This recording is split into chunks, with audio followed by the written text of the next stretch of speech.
Hello दोस्तों, ARG educational journey में आपका स्वागत है। आज हम पढ़ेंगे जयशंकर प्रसाद जी की प्रसिद्ध कहानी पुरस्कार।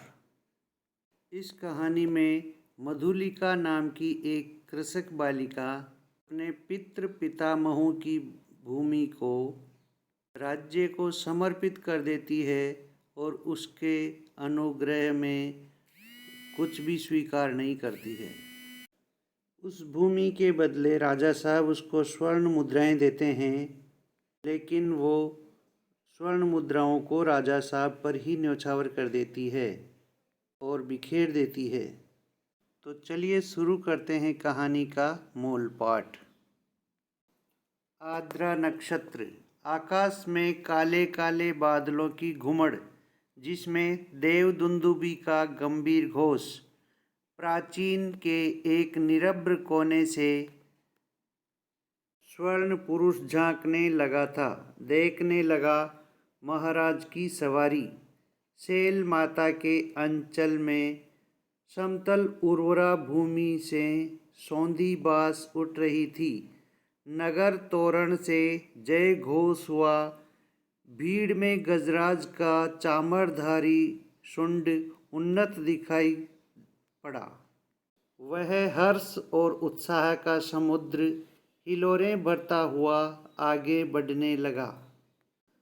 प्रभात की हेम किरणों से अनुरंजित नन्ही नन्ही बूंदों का एक झोंका स्वर्ण मल्लिका के समान बरस पड़ा।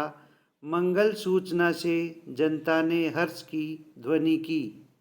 रथों, हाथियों और अश्वारोहियों की पंक्ति जम गई। दर्शकों की भीड़ भी कम न थी। गजराज बैठ गया। सीढ़ियों से महाराज उतरे। सौभाग्यवती और कुमारी सुंदरियों के दो दल आम्र पल्लवों से सुशोभित मंगल कलश और फूल, कुमकुम तथा खीलों से भरे थाल लिए मधुर गान करते हुए आगे बढ़े। महाराज के मुख पर मधुर मुस्कान थी। पुरोहित वर्ग ने स्वस्त्ययन किया। स्वर्ण रंजित हल की मूठ पकड़कर महाराज ने जुते हुए सुंदर पुष्ट बैलों को चलने का संकेत किया। बाजे बजने लगे। किशोरी कुमारियों ने खीलों और फूलों की वर्षा की। कौशल राज्य का यह उत्सव प्रसिद्ध था। एक दिन के लिए महाराज को कृषक बनना पड़ा। उस दिन इंद्र पूजन की धूमधाम होती, घोट होती। नगर निवासी उस पहाड़ी भूमि में आनंद मनाते। प्रतिवर्ष कृषि का यह महोत्सव उत्साह से संपन्न होता था। दूसरे राज्यों से भी युवक राजकुमार इस उत्सव में बड़े चाव से आकर योग देते। मगध का एक राजकुमार अरुण अपने रथ पर बैठकर बड़े कुतूहल से वह दृश्य देख रहा था। बीजों का एक थाल लिए कुमारी मधुलिका महाराज के साथ थी। बीज बोते हुए महाराज जब हाथ बढ़ाते, तब मधुलिका उसके सामने थाल कर देती। यह खेत मधुलिका का था, जो इस साल महाराज की खेती के लिए चुना गया था। इसलिए बीज देने का सम्मान मधुलिका को ही मिला। वह कुमारी थी, सुंदरी थी। कौशेय वसन उसके शरीर पर इधर उधर लहराता हुआ स्वयं शोभित हो रहा था। वह कभी उसे संभालती और कभी अपने रूखे अलकों को। कृषक बालिका के शुभ्र भाल पर श्रम कणों की भी कमी न थी। वे सब बरौनियों में गूंथे जा रहे थे। सम्मान और लज्जा उसके अधरों पर मंद मुस्कुराहट के साथ सिहर उठते, किंतु महाराज को बीज देने में उसने शिथिलता न दिखाई। सब लोग महाराज का हल चलाना देख रहे थे, विस्मय से, कुतूहल से, और अरुण देख रहा था कृषक कुमारी मधुलिका को। आहे, कितना भोला सौंदर्य, कितनी सरल चितवन है। उत्सव का एक प्रधान कृत्य समाप्त हो गया। महाराज ने मधुलिका को खेत का पुरस्कार दिया। थाल में कुछ स्वर्ण मुद्राएं वह राजकीय अनुग्रह था। मधुलिका ने थाली सिर से लगा ली, किंतु साथ ही उसने थाली की स्वर्ण मुद्राओं को महाराज पर न्यौछावर करके बिखेर दिया। मधुलिका की उस समय की ऊर्जास्वित मूर्ति लोग आश्चर्य से देखने लगे। महाराज की भ्रुकुटी भी जरा चढ़ी ही थी।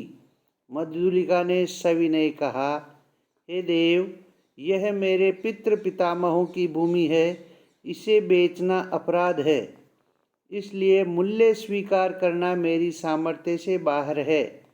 महाराज के बोलने से पहले वृद्ध मंत्री ने तीखे स्वर से कहा, अबोध, क्या कह रही है?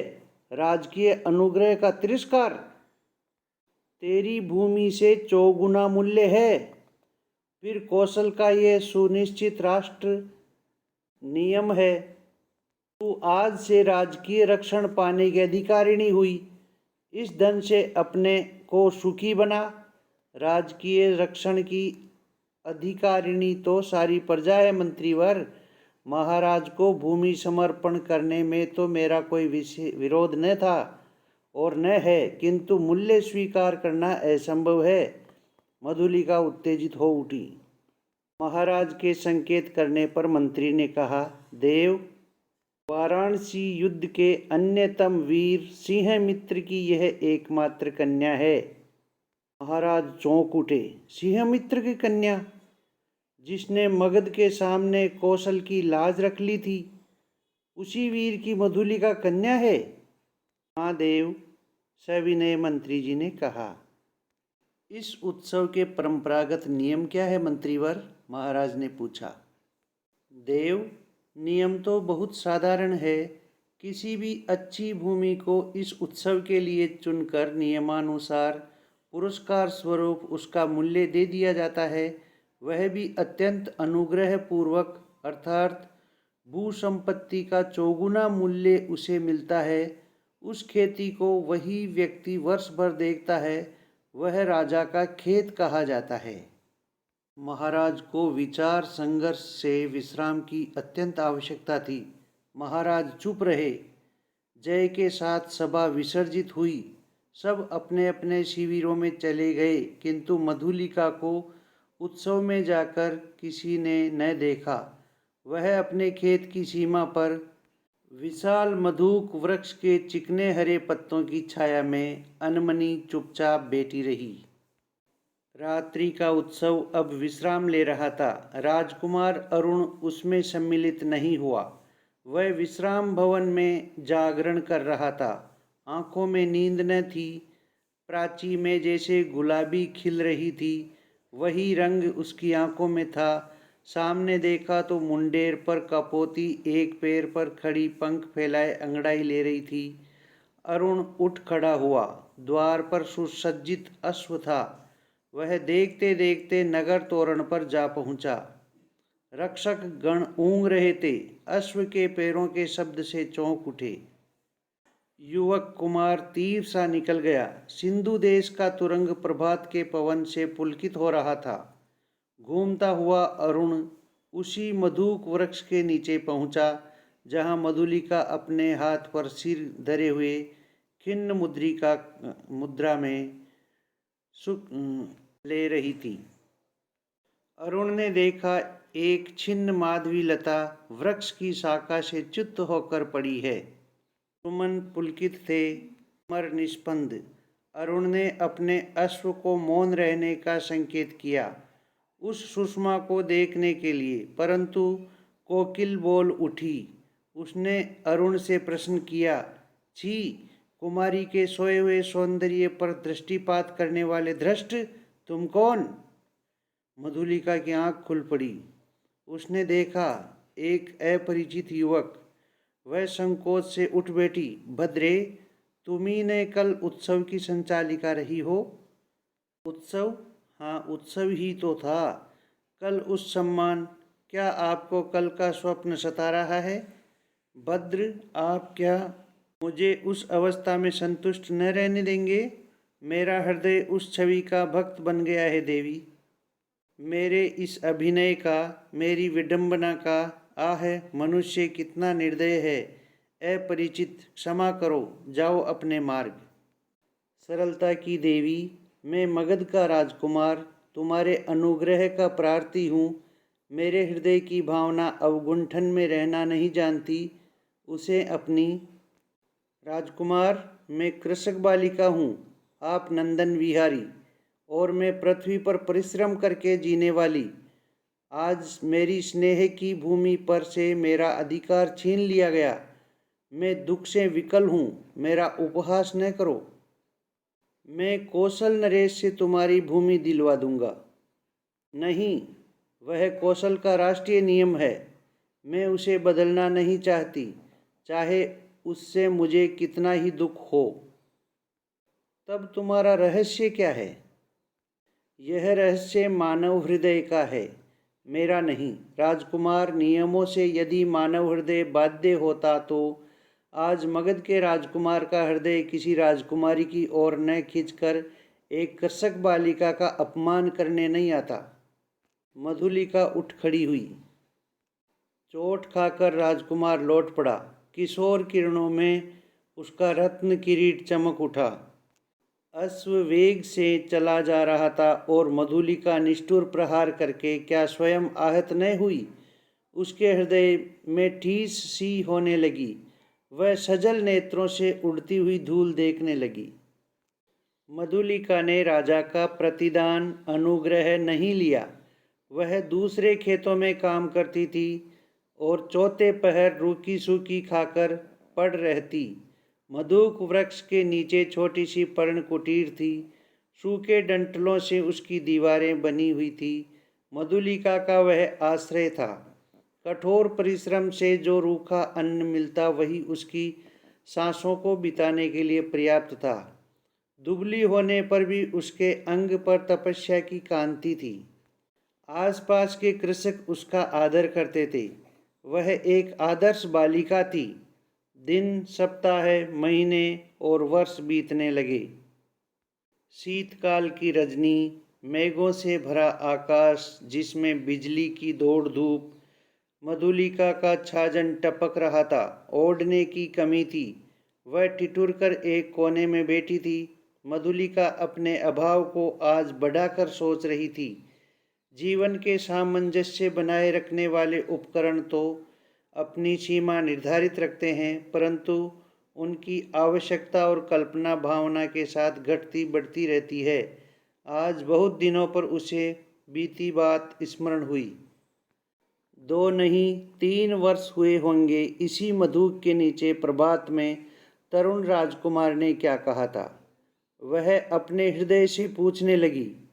उन चाटुकारी के शब्दों को सुनने के लिए उत्सुक सी वह पूछने लगी, क्या कहा था?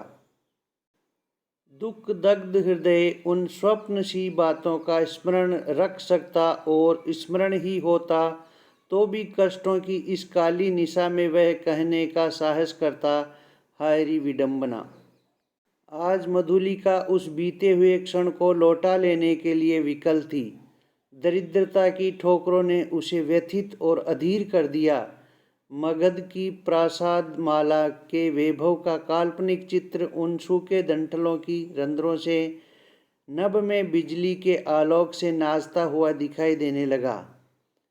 खिलवाड़ी शिशु जैसे श्रावण की संख्या में जुगनू को पकड़ने के लिए हाथ लपकाता है, वैसे ही मधुलिका अभी वह निकल गया मन ही मन कह रही थी। वर्षा ने भीषण रूप धारण किया। गड़गड़ाहट बढ़ने लगी। ओले पड़ने की संभावना थी। मधुलिका अपनी जर्जर झोंपड़ी के लिए कांप उठी। सहसा बाहर शब्द हुआ, कौन है यहाँ? पथिक को आश्रय चाहिए। मधुलिका ने डंठलों का कपाट खोल दिया। बिजली चमक उठी। उसने देखा एक पुरुष घोड़े की डोर पकड़े खड़ा है और सहसा वह चिल्ला उठी, राजकुमार? मधुलिका, आश्चर्य से युवक ने कहा। एक क्षण के लिए सन्नाटा छा गया। मधुलिका अपनी कल्पना को सहसा प्रत्यक्ष देखकर चकित हो गई। इतने दिनों के बाद आज फिर? अरुण ने कहा, कितना समझाया मैंने, परंतु मधुलिका अपनी दयनीय अवस्था पर संकेत करने देना नहीं चाहती थी। उसने कहा, और आज आपकी ये क्या दशा है? सिर झुकाकर अरुण ने कहा, मगध का विद्रोही निर्वासित कौशल में जीविका खोजने आया हूँ। मधुलिका उस अंधकार में हंस पड़ी। मगध के विद्रोही राजकुमार का स्वागत करे एक अनाथिनी कृषक बालिका, यह भी एक विडंबना है। तो भी मैं स्वागत के लिए प्रस्तुत हूँ। शीतकाल की निस्तब्ध रजनी, कुहरे से धुली हुई चांदनी, हाड कपा देने वाला समीर, तो भी अरुण और मधुलिका दोनों पहाड़ी गवहर के द्वार पर वट वृक्ष के नीचे बैठे हुए बातें कर रहे हैं। मधुलिका की वाणी में उत्साह था, किंतु अरुण जैसे अत्यंत सावधान होकर बोलता। मधुलिका ने पूछा, जब तुम इतनी विपन्न अवस्था में हो तो फिर इतने सैनिकों को साथ रखने की क्या आवश्यकता है? मधुलिका, बाहुबल ही तो वीरों की आजीविका है। ये मेरे जीवन मरण के साथी है। भला मैं इन्हें कैसे छोड़ देता, और करता भी क्या? क्यों, हम लोग परिश्रम से कमाते खाते। अब तो तुम भी भूल न करो, मैं अपने बाहुबल पर भरोसा करता हूँ। नए राज्य की स्थापना कर सकता हूँ। निराश क्यों हो जाऊँ? अरुण के शब्दों में कंपन था। वह जैसे कुछ कहना चाहता था पर कह नहीं सकता था। नवीन राज्य? ओहो, तुम्हारा उत्साह तो कम नहीं। भला कैसे? कोई ढंग बताओ तो मैं भी कल्पना का आनंद ले लूं। कल्पना का आनंद नहीं मधुलिका, मैं तुम्हें राजरानी के समान सिंहासन पर बिठाऊंगा। तुम अपने छीने हुए खेत की चिंता करके भयभीत न हो। एक क्षण में सरला मधुलिका के मन में प्रमाद का अंधड़ बहने लगा। द्वंद्व मच गया। उसने सहसा कहा, आहे, मैं सचमुच आज तक तुम्हारी प्रतीक्षा करती थी राजकुमार। अरुण ढीठाई से उसके हाथों को दबाकर बोला, तो मेरा भ्रम था। तुम सचमुच मुझे प्यार करती हो। युवती का वक्ष स्थल फूल उठा। वह हाँ भी नहीं कह सकी। नहीं। अरुण ने उसकी अवस्था का अनुभव कर लिया। कृशल मनुष्य के सामने उसे अवसर को हाथ से न जाने दिया। तुरंत बोल उठा, तुम्हारी इच्छा हो तो प्राणों से प्रण लगाकर मैं तुम्हें इस कौशल के सिंहासन पर बिठा दूं मधुलिका। अरुण के खड्ग का आतंक देखोगी? मधुलिका एक बार कांप उठी। वह कहना चाहती थी नहीं, किंतु उसके मुंह से निकला, क्या? सत्य मधुलिका, कौशल नरेश तभी से तुम्हारे लिए चिंतित है, यह मैं जानता हूँ। तुम्हारी साधारण सी प्रार्थना वह अस्वीकार न करेंगे।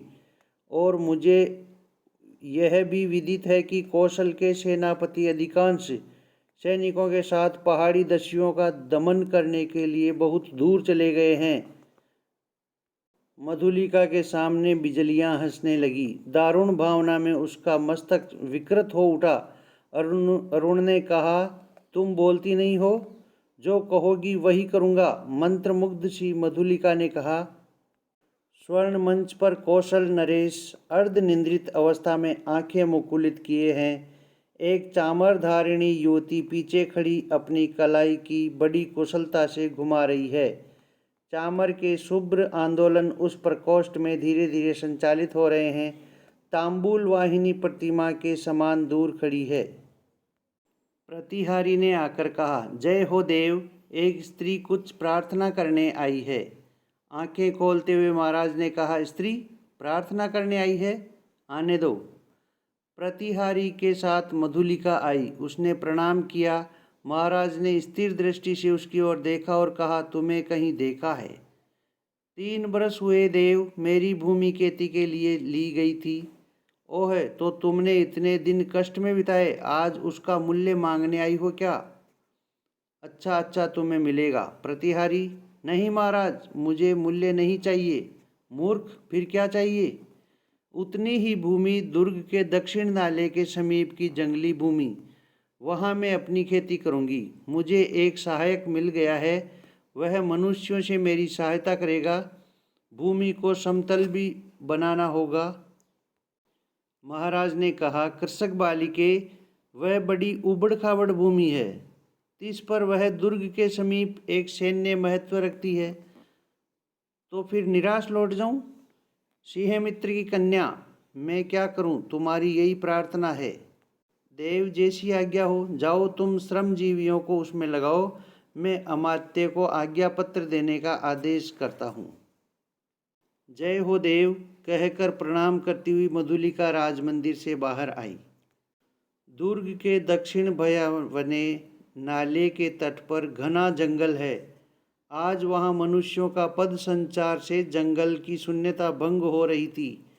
अरुण के छिपे हुए मनुष्य स्वतंत्रता से इधर उधर घूमते थे, झाड़ियों को काटकर पथ बना रहा था।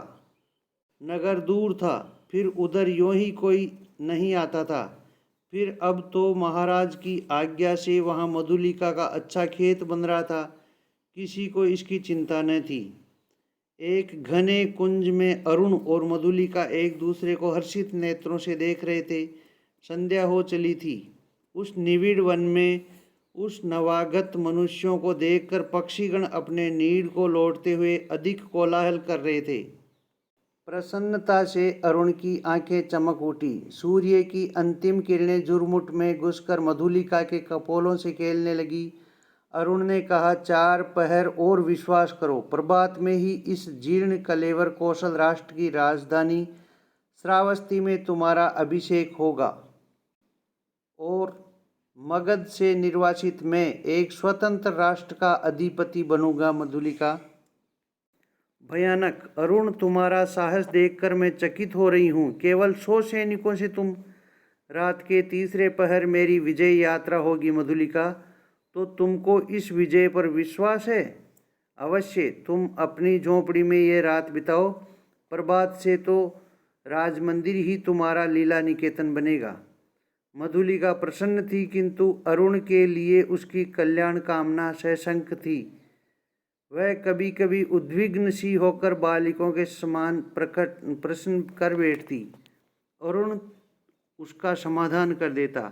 सहसा कोई संकेत पाकर उसने कहा, अच्छा, अंधकार अधिक हो गया, अभी तुम्हें दूर जाना है और मुझे भी प्राणपण से इस अभियान के प्रारंभिक कार्यों को अर्धरात्रि तक पूरा कर लेना चाहिए, इसलिए रात्रि भर के लिए विदा।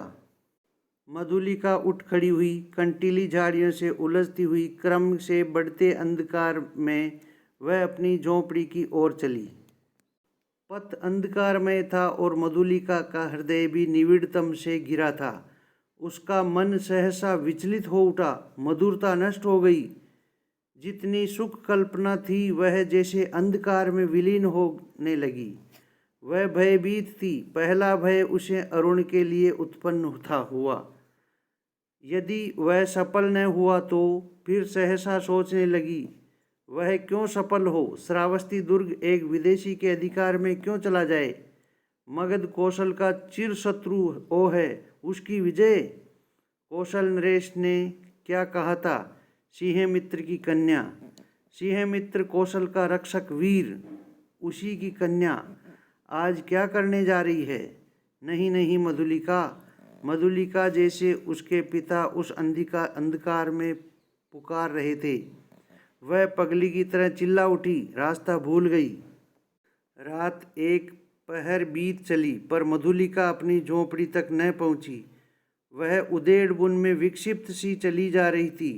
उसकी आंखों के सामने कभी सिंह मित्र तो कभी अरुण की मूर्ति अंधकार में चित्रित हो जाती थी। उसे सामने आलोक दिखाई पड़ा। वह बीच पथ में खड़ी हो गई। प्राय 100 उल्काधारी अश्वारोही चले आ रहे थे और आगे आगे एक वीर अधेड़ सैनिक था। उसके बाएं हाथ में अश्व की वल्गा थी और दाहिने हाथ में नग्न खड्ग। अत्यंत धीरता से वह टुकड़ी अपने पथ पर चल रही थी, परंतु मधुलिका बीच से हिली नहीं। प्रमुख सैनिक पास आ गया पर मधुलिका अब भी नहीं हटी। सैनिक ने अश्व रोककर कहा, कौन? कोई उत्तर नहीं मिला।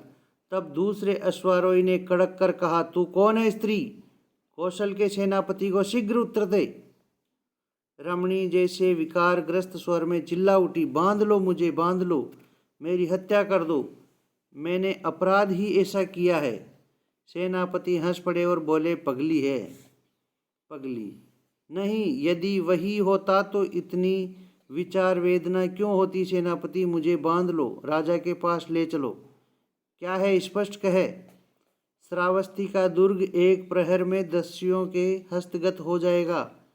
दक्षिण नाले के पार से उनका आक्रमण होगा। सेनापति चौंक उठे। उन्होंने आश्चर्य से पूछा, तू क्या कह रही है। मैं सच कह रही हूँ, शीघ्रता करो। सेनापति ने 80 सैनिकों को नाले की ओर धीरे धीरे बढ़ने की आज्ञा दी और स्वयं अश्वारोहियों के साथ दुर्ग की ओर बढ़े। मधुलिका एक अश्वारोही के साथ बांध दी गई। श्रावस्ती का दुर्ग, कौशल राष्ट्र का केंद्र, इस रात्रि में अपने विगत वैभव का स्वप्न देख रहा था। विभिन्न राजवंशों ने उसके प्रांतों पर अधिकार जमा लिया है और अब वह कई गांवों का अधिपति है। फिर भी उसके साथ कौशल के अतीत की स्वर्ण गाथाएं लिपटी है। यही लोगों की ईर्ष्या का कारण है। दुर्ग के प्रहरी चौंक उठे जब घोड़े से अश्वारोही बड़े से वेग से आते हुए दुर्ग पर रुके। जब उल्का के आलोक में उन्होंने सेनापति को पहचाना तब द्वार खुला। सेनापति घोड़े की पीठ पर से उतरे। उन्होंने कहा, अग्निसेन, दुर्ग में कितने सैनिक होंगे। सेनापति की जय हो। 200। उन्हें शीघ्र ही एकत्र करो, परंतु बिना किसी शब्द के। 100 को लेकर तुम शीघ्र ही चुपचाप दुर्ग के दक्षिण की ओर चलो। आलोक और शब्द न हो। सेनापति ने मधुलिका की ओर देखा। वह खोल दी गई और अपने पीछे आने का संकेत तक सेनापति राजमंदिर की ओर बढ़े। प्रतिहारी ने सेनापति को देखते ही महाराज को सावधान किया। वह अपनी सुख निद्रा के लिए प्रस्तुत हो रहे थे, किंतु सेनापति और साथ में मधुलिका को देखते ही चंचल हो उठे। सेनापति ने कहा, जय हो देव, इस स्त्री के कारण मुझे इस समय उपस्थित होना पड़ा है। महाराज ने स्त्री नेत्रों से देखकर कहा, सिंहमित्र की कन्या, फिर यहाँ क्यों। क्या तुम्हारा क्षेत्र नहीं बन रहा है। कोई बाधा। सेनापति, मैं दुर्ग के दक्षिण नाले के समीप की भूमि इसे दे दी। क्या उसी संबंध में तुम्हें कुछ कहना चाहते हो। देव, किसी गुप्त शत्रु ने उसी ओर से आज की रात में दुर्ग पर अधिकार कर लेने का प्रबंध किया है।